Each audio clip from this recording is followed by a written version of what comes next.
Fala galera da Autosport, hoje eu estou aqui com o Honda Accord que chegou à 11ª geração. Quer saber tudo sobre esse carinha aqui? Eu vou contar no vídeo de hoje. Vamos lá!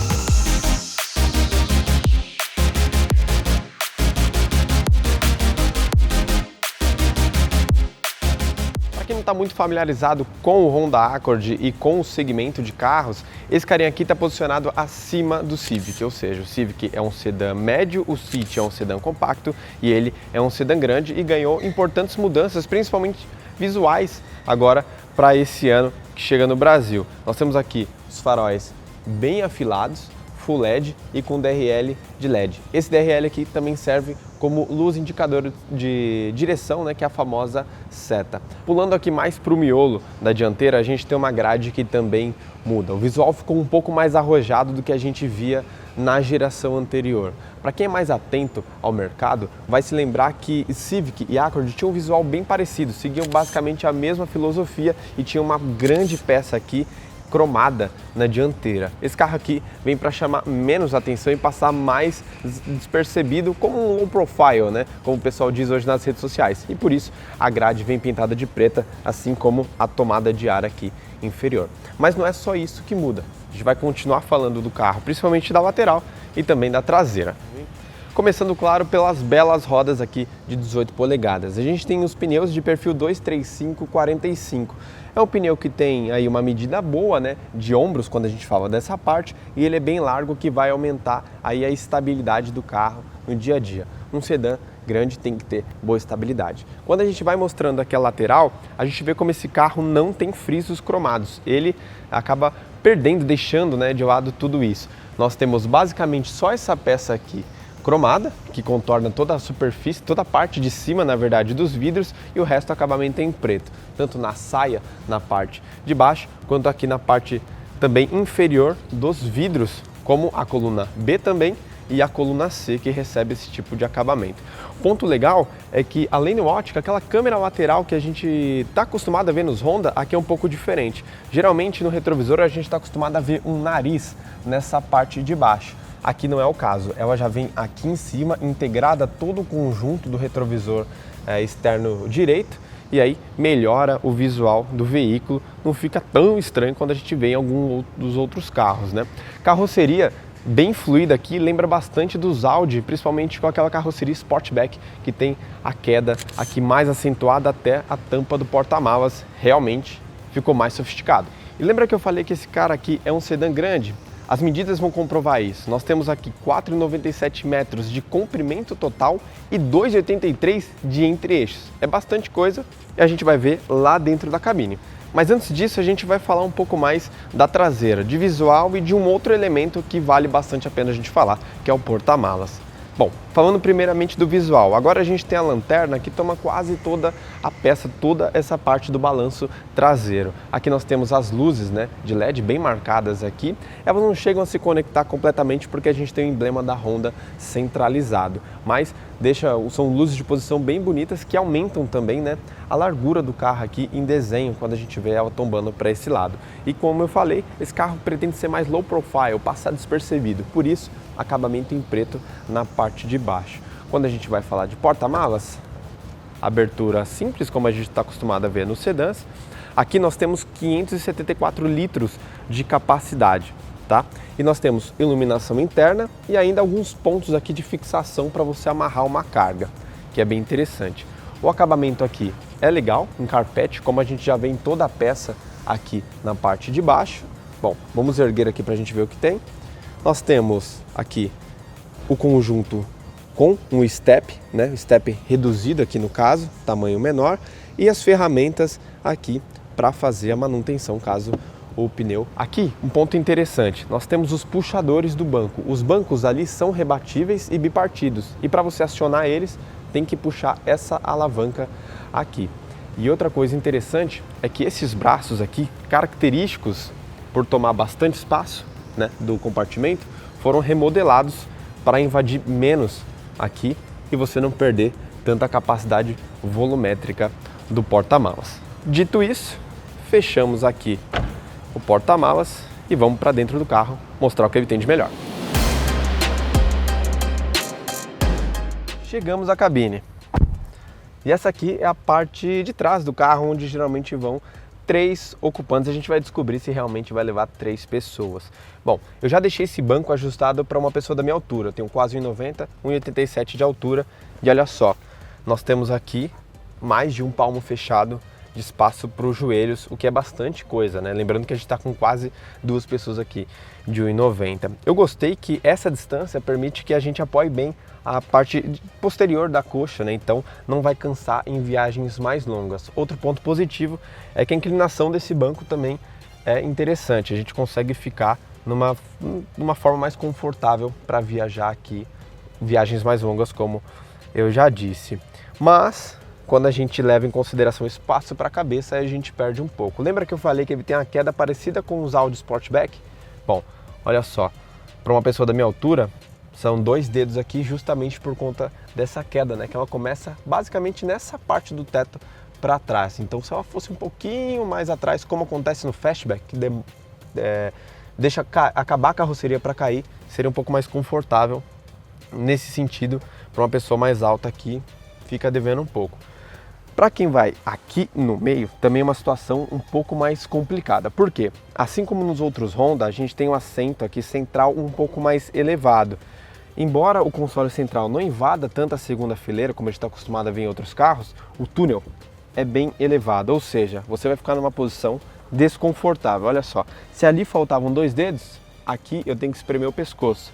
E, embora quase caiba um pé 40 aqui, olha só como fica o apoio da minha perna, ou seja, esse carinha aqui vai ter que roubar espaço dos vizinhos. Então, 3 adultos aqui já vai ficar um pouco mais complicado, 3 adultos considerando pessoas da minha altura. Pessoas menores, claro, vão confortavelmente.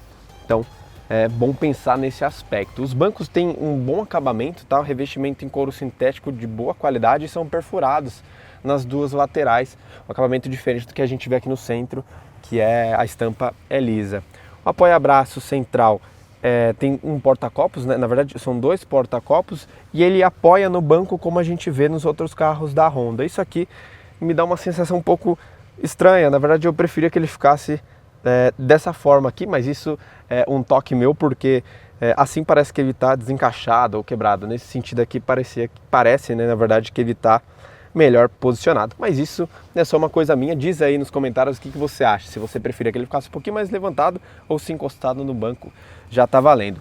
Bom, aqui a gente ainda tem saída de ar-condicionado para quem vai na segunda fileira de banco, e a gente ainda tem 2 portas USB do tipo C, né, que são as mais novas, para fazer uma carga lenta para quem vai aqui atrás. O teto solar não chega aqui, embora seja grande, é só para quem vai ali na frente. E bom, esses são os detalhes. Ah, um ponto importante. A Honda, nessa geração, aumentou a superfície de contato para o braço.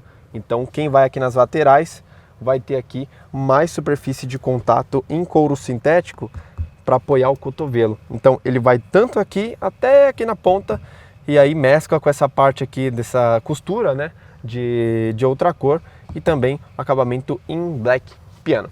Bom, falado isso, vamos para a fileira da frente contar mais detalhes.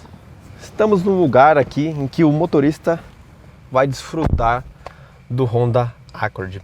Bom, boa parte desse interior a gente já conhece em outros carros da marca. O próprio Honda Civic, que foi lançado nesse ano, né, em janeiro, tanto também o Honda HR-V já traz um pouco do que a gente vai conhecer aqui. O que é? Nós temos um painel horizontal com várias peças aqui horizontais também. Então, é mais atualizado em relação a design do que a gente está acostumado a ver agora no mercado. Nós temos toda essa superfície aqui macia ao toque, toda ela, desde aqui dessa ponta até aqui, e também nessa parte aqui superior, né, do painel das portas. Aqui também é macio ao toque, mas aí já é um acabamento com uma textura diferente, tá? E mesmo aqui nessa parte abaixo da multimídia, nós também temos ela macia ao toque. Aí mescla o black piano, vem uma parte aqui de couro, aqui com uma costura diferente que combina com a costura dos bancos. Então o acabamento é bem legal, e como eu falei, tem umas coisas que a gente vai lembrar de outros carros. Além desses detalhes que eu já falei, né, da posição horizontal, a gente tem essa grelha, que tem um formato diferente do que a gente vê no Civic, mas que o conceito é basicamente o mesmo. Esconder aqui os difusores de ar. Eles ficam escondidos, ficam visualmente mais interessantes, mas nós temos aqui o miolo, né, como eu disse, diferente, também os seletores aqui, né, diferentes, enquanto no Civic parece um pontinho, esse aqui é uma pecinha horizontal. Bom, falando o restante do acabamento, a gente tem aqui novamente, né, mais couro para o apoio do braço, tanto na porta esquerda quanto na direita. Aqui nessa porta a gente ainda tem memória, 2 memórias para o banco, tá? Banco elétrico, tá? Os ajustes todos aqui do lado esquerdo, como a gente já está acostumado a ver, para profundidade, altura, encosto e também parte lombar. Então é um banco com ajustes bem completos. E o que eu gostei é que quando você ajusta para cima, ele apoia bem as pernas, né? Como eu sou bem alto, é difícil a gente encontrar um carro que tem esse tipo de ajuste e posiciona bem as pernas. Nesse caso aqui a gente tem. O volante é multifuncional e ele ganha alguns botões que ficavam aqui do lado esquerdo do motorista. Então você não vai mais precisar vir com as mãos aqui para achar algumas funcionalidades que você vai encontrar aqui. Do lado esquerdo você mexe na central multimídia, do lado direito você vai ter as pecinhas aqui, né, os botões para mexer nas assistências de condução, nas assistências de segurança do carro. Atrás do volante, nada de aletos para troca de marcha. Isso aqui, embora pareçam, são na verdade os reguladores da regeneração. São 6 níveis e é por aqui que você seleciona ela. Olhando aqui no painel, claro, você vai ter ali a visibilidade de qual nível você está. O volante tem ajuste de altura e profundidade, o que é bom. Combinando com o banco você consegue encontrar uma posição bem confortável para dirigir. A gente tem um cluster aqui de 10,3 polegadas que é totalmente digital, tela em TFT. As únicas partes analógicas, né, que a gente vai ter é do comando da bateria, na verdade, o mostrador da bateria aqui, do lado esquerdo, e do lado direito, o do tanque. Aqui nós temos uma tela de 12,3 polegadas para a central multimídia.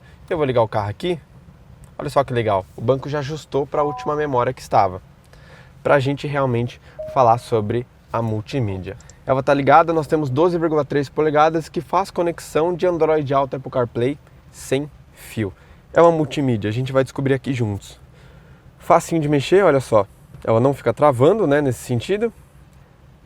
Tem bastante funcionalidades aqui. Conexão do Bluetooth, né, do celular via Bluetooth, tá bem fácil de encontrar porque é uma peça aqui nessa coluna esquerda. Você não precisa ficar caçando, por exemplo, dentro da multimídia. Assim, essa conexão de Bluetooth, né, só áudio. Quando a gente vai fazer o espelhamento, é um outro botão também aqui nessa parte da esquerda, então fica mais fácil de encontrar. Você não precisa ficar caçando dentro da multimídia, né, dentro das funcionalidades dela.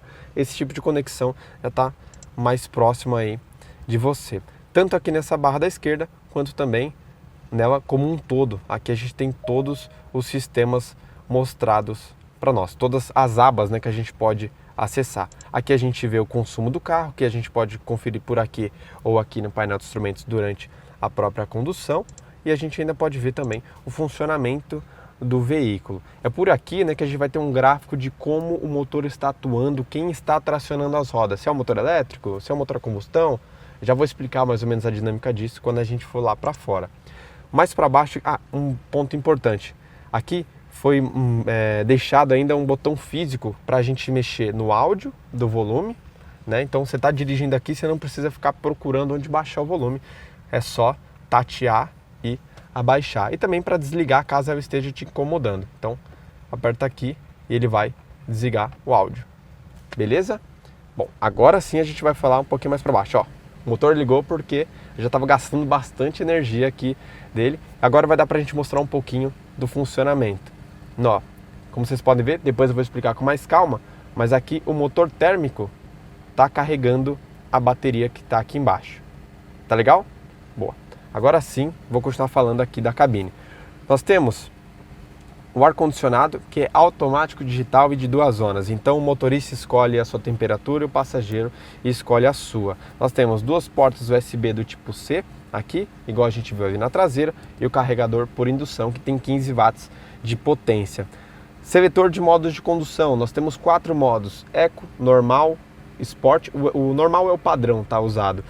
Sport, que vai aumentar aí um pouco do mapa, né? O carro vai ficar um pouquinho mais solto e ele muda também o ruído no funcionamento, fica um som emulado um pouco mais grave. E a gente tem o individual, que aí o motorista seleciona como ele preferir aí as qualidades do carro. Agora a gente tem o botão E, no caso, que é para a gente trabalhar aí em rodar só no elétrico ou então no alto, que ele começa a gerenciar a bateria e fazer com que ela recarregue, ele trabalha a bateria de uma forma automática para que não acabe a sua capacidade, né, de carga ali nesse sentido. O freio de estacionamento é eletrônico e a gente ainda tem o sistema auto-hold. Aqui nós temos 2 porta-copos, porta-objetos aqui bastante nas laterais das portas e um outro porta-objetos com uma porta 12 volts aqui para você colocar. Dá para colocar até mais portas USB, né? Com isso aqui, só colocar o adaptador. E o apoia-braço é bem macio para apoiar aqui. E como eu disse, o teto solar aqui só para o motorista. A gente tem ele elétrico, com a parte que sobe só a parte de trás ali e também que abre por completo. A gente fecha aqui e a persiana é manual, beleza? Agora vamos ali falar de motor antes da gente dar uma voltinha dirigindo ele. Bora lá! Como eu falei, antes da gente dar aquela voltinha, vamos explicar como funciona o motor do Honda Accord. Na verdade, todo o conjunto motriz que engloba aí o sistema híbrido e HV, né?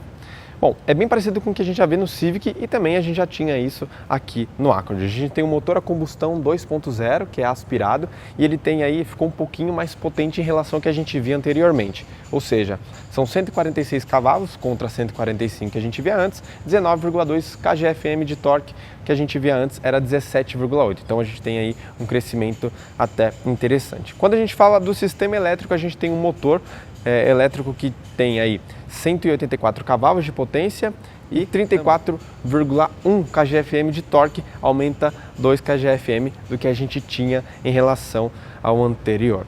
Tá? Vocês devem estar se perguntando o que são essas tubulações laranjas aqui. Isso aqui são especificações, né? Na verdade são cores diferentes para especificar que se trata da parte elétrica do carro, que é do conjunto híbrido. Como funciona esse sistema híbrido? Isso aqui, ele basicamente trabalha na transmissão ECVT, né? O que é essa transmissão? Que não é muito bem uma transmissão e também não tem nada muito a ver com o conjunto CVT que a gente está acostumado a ver nos carros.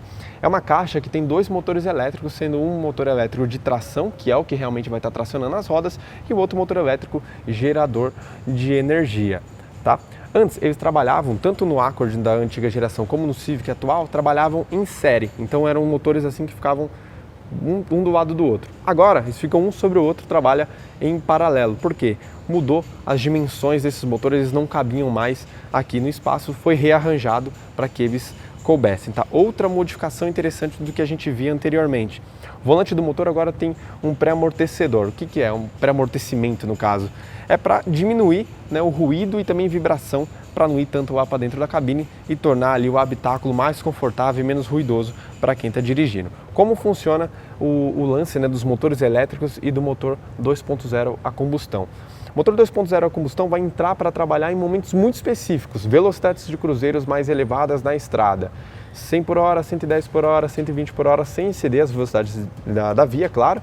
Você vai ter esse motor aqui trabalhando. Por quê? É a melhor faixa de trabalho dele em eficiência energética, ou seja, quando ele tem, né, o menor consumo de combustível. Nesse momento ele vai estar trabalhando e tracionando as rodas. Tirando isso, dentro da cidade, velocidades moderadas, é sempre o motor elétrico. Mesmo nas acelerações mais fortes, o motor elétrico vai estar trabalhando. Esse é o grande diferencial em relação aos outros motores híbridos, porque quando você acelera forte, ele vai ter o motor a combustão e o motor híbrido e o motor elétrico trabalhando juntos para empurrar o carro.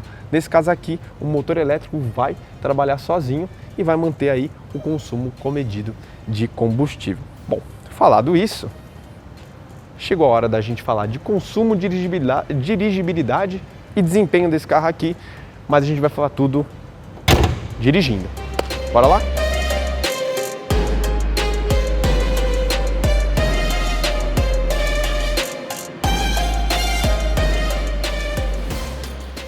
De falar do Honda Accord a bordo, né? Bom, eu já expliquei sobre o motor, mas eu esqueci de falar uma coisinha que é muito importante. enquanto o motor elétrico está trabalhando na tração das rodas, o motor a combustão não é que ele deixa de funcionar, tá? Ele continua trabalhando na maioria dos momentos, mas ele trabalha como um gerador de energia. Como assim, Renan? Enquanto as rodas estão sendo tracionadas pelo motor elétrico, ele está consumindo a energia da bateria. Então, para que isso não acabe, o motor elétrico, o motor a combustão começa a gerar energia e carregar a bateria, e aí fica num ciclo sem fim. Ou seja, o motor a combustão ele gasta menos energia para gerar energia para a bateria, e a bateria alimenta o motor elétrico para que ele tracione o carro, e aí ajuda a ter esse consumo, que é realmente a grande sacada do Honda Accord, assim como é no Honda Civic. Diferente do que a gente vê no híbrido da Toyota, por exemplo, aqui não é que o carro ele tem um melhor lugar para atuar, né? Lá a gente vê uma disparidade bem grande de números de consumo quando a gente compara cidade e rodoviário. Corolla e Corolla Cross são muito melhores dentro da cidade do que na estrada. No Honda Civic e no Honda Accord é bem parecido o desempenho do carro em eficiência energética, ou seja, ele roda tão bem na cidade quanto na estrada, o consumo é bem próximo. Aqui no computador de bordo, depois de rodar aí 150 km, a gente está numa média de 19,3 km por litro. Claro que a gente ainda vai tirar uma média melhor quando esse carro ir para a redação e ficar os 7 dias com a gente. Mas de computador de bordo ele está marcando 19,3, o que é uma marca muito boa, pensando que a gente está num carro de quase 5 metros, que tem aí um pouco mais de 1,5 toneladas de peso. E a média que a gente fez aqui é bem superior à declarada pelo Inmetro. Mas claro, né? Como eu já disse, a gente não tirou a marca na caneta, então é um valor superficial. Mas, de acordo com o Inmetro, esse carro aqui faz 17,8 km por litro com gasolina na cidade. Na estrada acaba caindo um pouco, mas não é tanta diferença como nos Corolla. A gente tem 16,1 km por litro, ou seja, duas medidas muito boas, pensando que esse carro aqui pesa mais de 1,5 toneladas. Vale lembrar que esse híbrido não é aquele que vai à tomada, tá? Ele se auto-recarrega. Então, assim, uma coisa que ajuda bastante ele é a regeneração de energia, que é quando tem uma desaceleração ou uma frenagem, por exemplo. E muito interessante é que esse carro não tem aqui atrás do volante as aletas para troca de marcha. Isso aqui são aletas para controlar a regeneração, que tem 6 níveis. Quando a gente está no 6º nível selecionado, o carro atua como se fosse um elétrico em on pedal, né, que é quando você tira o pé do acelerador e ele começa um processo de desaceleração, quase uma frenagem completa muitas vezes. Então é uma atuação bem interessante e também um controle bem legal para a gente ter aqui nas mãos, porque a gente não precisa ficar caçando na central multimídia a regeneração para fazer alterações. Aqui na mão fica bem mais fácil. Uma coisa que eu esqueci de dizer é que essa média eu tirei rodando no modo normal, e esse carro tem 4 modos de condução. O Econ, que é o mais econômico, o normal, que é o padrão, né, que a gente sempre entra no carro e já vai estar funcionando. Tem o Sport, que aí muda um pouco a calibração e o carro fica um pouquinho mais arisco, um pouco mais solto de verdade. E tem o individual, que aí o motorista, né, pode escolher o modo, programar para funcionar o carro funcionar da forma como ele quiser, como a gente já vê em vários outros carros esportivos, por exemplo. Então são 4 modos de condução.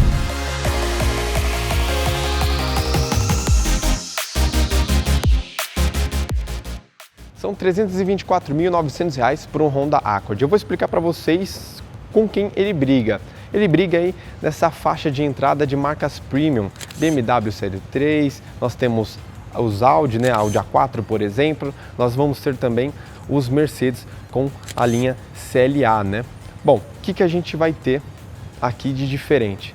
Diferente desse carro aqui, todas essas marcas vão trazer um pouco mais de robustez no design do carro, ou seja, são carros que chamam mais atenção. Como eu falei do Honda Accord lá no início do vídeo, a gente tem um carro aqui mais low profile. Então, para você que quer passar despercebido e ter bastante tecnologia, e também um carro que é mais amigo do ambiente e tem um consumo comedido de combustível, esse aqui é uma boa saída. E ele também pode ser uma boa saída contra a ofensiva chinesa que está chegando aí, como o BYD Seal. Esse carro aqui ele é um pouco mais caro do que o sedã da BYD, mas ele não vai fazer com que você tenha que correr atrás de uma tomada, por exemplo, para fazer uma recarga, porque o seu próprio sistema regenera energia.